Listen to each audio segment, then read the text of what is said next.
Dnes vám chcem ukázať stavbu, ktorú aktuálne dokončujeme. Jedná sa o Humensku 1 a 3. Na tejto stavbe sme kompletne zateplili fasádu, strechu, zrekonštruovali sme balkóny a dodali sme nové hliníkové zábradlie. A úplne sme sa vyhrali aj s interiérom. Poďme sa teraz na to všetko pozrieť. Z tohto schodiska mám obrovskú radosť. Keď si pozorne pozriete, schodisko sme obložili na každej jednej šikmej časti samostatne. To znamená, že schod je lomený na 4 časti, či vznikol veľmi pekný a estetický detail. Naším detailom tejto nový interiéru je realizácia novej minerálnej omietky.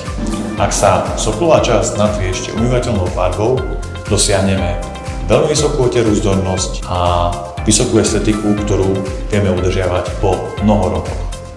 Ďalšou vecou, na ktorú som naozaj veľmi hrdý na tejto stavbe, sú nami dodávané hliníkové zábradlia. Štandardne dodávame zábradlia kotvené ako keby od bočnej steny po bočnú stenu a to zábradlie je jednoduché. Na týchto balkónoch sme museli dodať účkové zábradlie tak, aby jednotlivé bočnice boli od podlahy až po strop. Takýmto riešením sme dosiahli úžasnú estetiku a funkčnosť daného balkónu. Aby sme zabezpečili, že táto fasáda bude dlhodobo krásna a čistá, použili sme prémiovú omietku Nobiozet. Jedná sa o najkvalitnejšiu silikónovú omietku aktuálne na trhu a vďaka tomu špeciálnemu zloženiu sa na túto omietku nechytajú ani nečistoty, ani plesne, ani riasy a má veľmi dobrý samoumývací efekt. Strechu tohto bytového domu sme zateplili s použitím prémiovej PVC fólie od značky Sika. Použili sme najkvalitnejšiu PVC fóliu aktuálne na trhu.